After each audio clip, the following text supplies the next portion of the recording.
For anyone who forgave a cheating partner, how'd it turn out? 1. I forgave her, but we are still divorced. I realized the person I loved changed into someone I did not recognize. 2.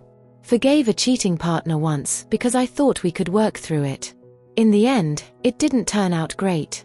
The trust was never fully there again, and it always felt like there was this shadow hanging over us. We tried, but eventually, the relationship just fizzled out. Forgiving was one thing, but forgetting was impossible. It taught me a lot about what I need in relationships, though. 3. I found I could forgive the actual sex part of the cheating, but couldn't really get over the lies, breach of trust, and lack of regard for my health. So eventually, I ended the relationship. We're actually still on somewhat friendly terms, overlapping friend circles, so we'll chat if we end up at the same gathering. And we're both happily married to other people, hopefully they learned from the experience. 3. LOL. So he had gotten drunk and cheated on me and told me the very next morning. He was very remorseful and apologetic, and at the time I also struggled with doing dumb shit when I had been drinking, so I forgave him. Then he cheated on me again with the same woman because I wasn't that upset the first time, so I hit on his mom. 4. Many years later I caught him again. That was it for me. 31 years married, murderers get less time. 5. I forgave him, but our relationship started to slowly dissolve as I no longer trusted him. He started to resent me and we slowly crashed and burned, and it ended 2 years later. 12 years total. Surprise, he never really stopped cheating, he just got better at hiding it. In retrospect, there are a few things I wish I had done differently after I found out. I told him to pack a bag and go to his parents for a few days while I sort out my feelings. He was living in my condo, I was not firm on this, and he stayed at my place. I think the space would have given me greater clarity. Sex really sucked after, I never felt comfortable again, and faked the O for 2 years to just get him to get off me. I wish I had never faked it and was just honest that it wasn't working. He made me promise to not tell anyone.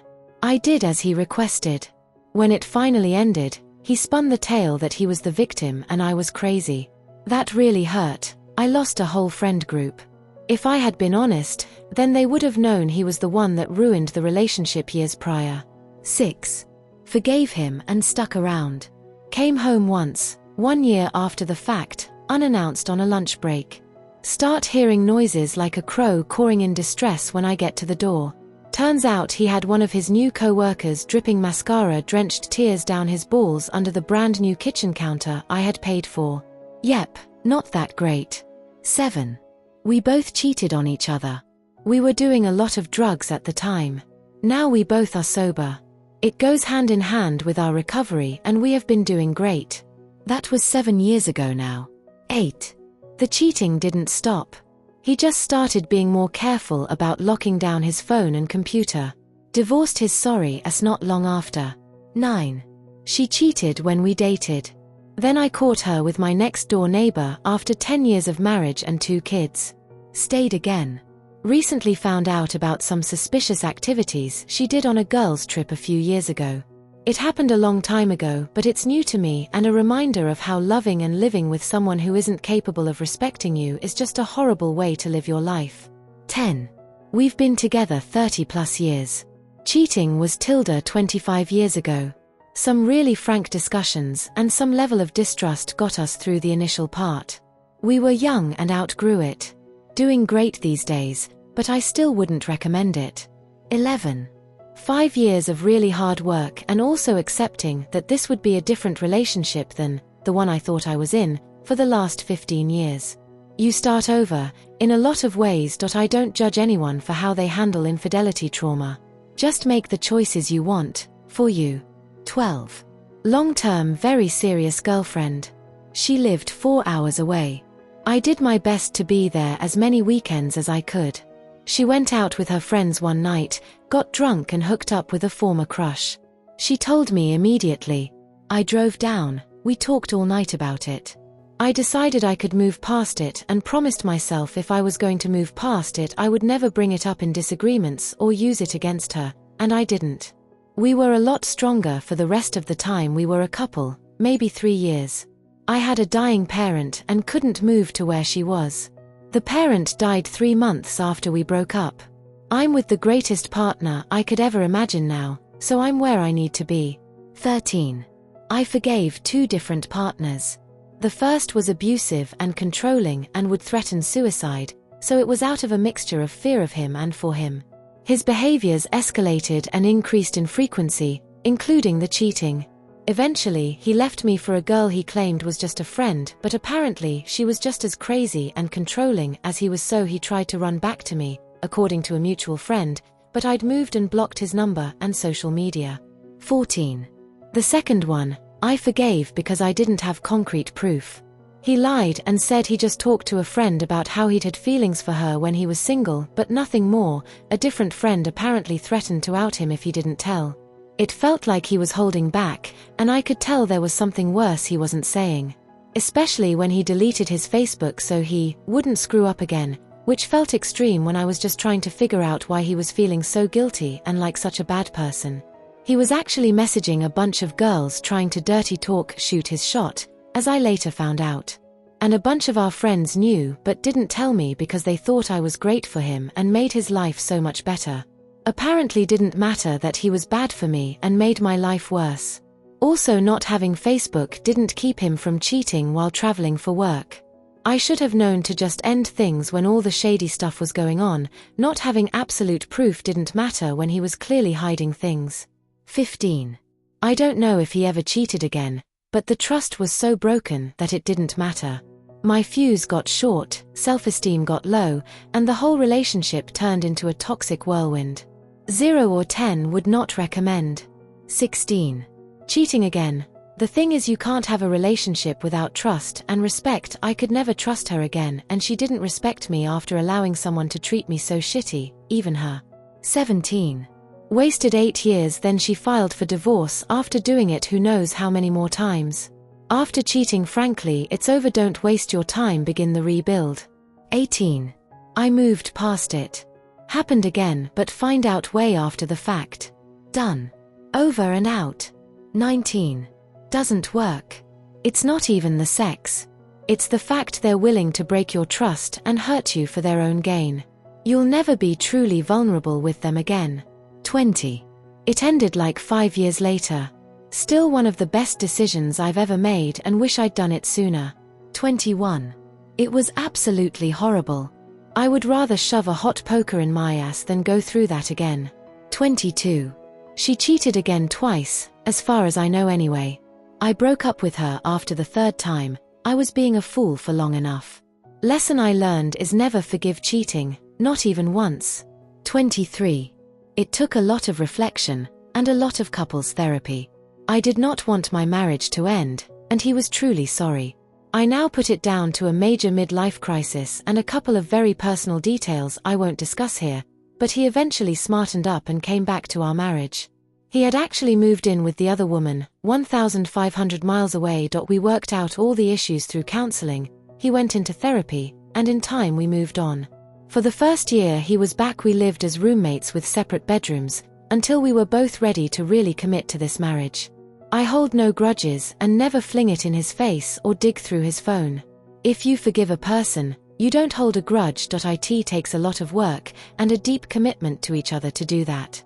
It doesn't just get better all on its own. 24. You never look at them, or your relationship, the same way. You'll never get back what you had. We broke up because I caught him being unfaithful again. People are capable of change, but it would take a lot of hard work and therapy, and I'm still not convinced you ever get the magic back. 25. Happened once and let it slide, and now it's been a couple months and still no cheating, but it makes me feel insecure. I thought the feeling would go away, but it hasn't. 26. Never had a cheating partner, but my dad did. Happened to be my mom, by the way. She cheated on him before I was born, and he found out and decided to forgive her, but when they moved to Indiana and had me a few years after my birth, she got caught cheating again, so he filed for divorce. 27. After a 2-year affair, I ultimately forgave him. We did a ton of, years-long, work through individual counselors and couples counseling. I rebuffed any notion of the idea of once a cheater, always a cheater, because my husband had done the work to change. Fast forward 8 years. I uncovered another 18-month affair. So, I guess the work he did didn't stick. So, once a cheater, always a cheater. 28. 7 years later she left me for another man. 29. She did it again. Had a nice few months after the issue where things were normal and I had a loving and attentive girlfriend again, but in hindsight I was just Mr. Purse Holder for her until the next exciting guy came along. She wound up doing it again after 8 months, and told me she didn't want to be with me anymore. Broke me again, but I recovered, though I spent too much time moping over her. But hey, we were all young, dumb, and in love once, right? Now? I have no idea what happened to her. We lost contact 14 years ago, not that we had much contact after the second instance. I have no idea if she's alive or what she might be up to, though last I heard she was seeing someone that is involved with organized crime, but a friend of mine, the same friend that introduced us actually, wound up buying the house across the street from her childhood home. I didn't realize it at first, thought the neighborhood looked familiar but didn't think anything of it until I visited my friend and saw her mom and dad in the driveway across the street. I'll never forget that awkward moment, the eye contact with her folks. The strange wave hello, and how her mom came up to me to say hello. Her mom was still lovely, and I was glad to introduce her to my wife, fiancé at the time, before we headed inside my friends. Life is weird and fate has a sense of humor. 30. He got really good at hiding it and cheated on me for another 4 years without me ever knowing. Broke up with him once I found out. 31.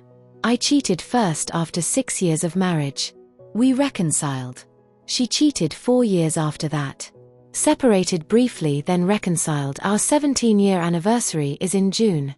32. I married him. It was a long road and took couples therapy, a lot of hard talks and getting our feelings out on the table about how we got to where we were, and ultimately, timed at the end I chose to move past it and continue to grow together. It's not easy and it took a lot of accountability on his end, but it forced us to take a really hard look at ourselves as individuals and as a couple and if it was worth it. And standing where I am now, I can confidently say, it was worth it. That being said, each relationship is different and each set of circumstances aren't always black and white once you're in the middle of it. Obviously, if you're being physically or emotionally abused in any way, leave them, that's black and white. If you're trying to decide, figure it out for yourself. Don't apply our situations to yours. It's a choice you have to make. But if you were cheated on, you have the right to focus on yourself and make hard boundaries that they'll have to accept to help you heal. Side note, you never fully heal, but you choose to live with that and it's up to you on if that's okay. Good luck to you or anyone trying to make this decision. 33. As much as I tried, and I really tried, I realized I just couldn't bring myself to trust them the same way again. Among other, probably much larger, issues, we eventually broke up. 34. Just my story. Did I hear rumors? On top of rumors? Yes. I made a decision based upon our children and knowing my partner. I chose to keep it up and eventually we talked it out. Was there mistrust? Absolutely. Was I an angel about the talk? Nope. I got jealous and played around as I assumed she had. At the time she was running about and staying over in places that weren't her home. I had to get my boys to school, feed them and get them to bed while she was out on a Tuesday. Before she passed we had it out. There will always be questions, but for myself I am simply here now. 35. Anyone who forgives a cheating partner simply announces to the partner, I can't do better than you and I'm at your mercy for you to do it again. 36. Grow a pair and either teach them a lesson or move the fuck on. Pitiful.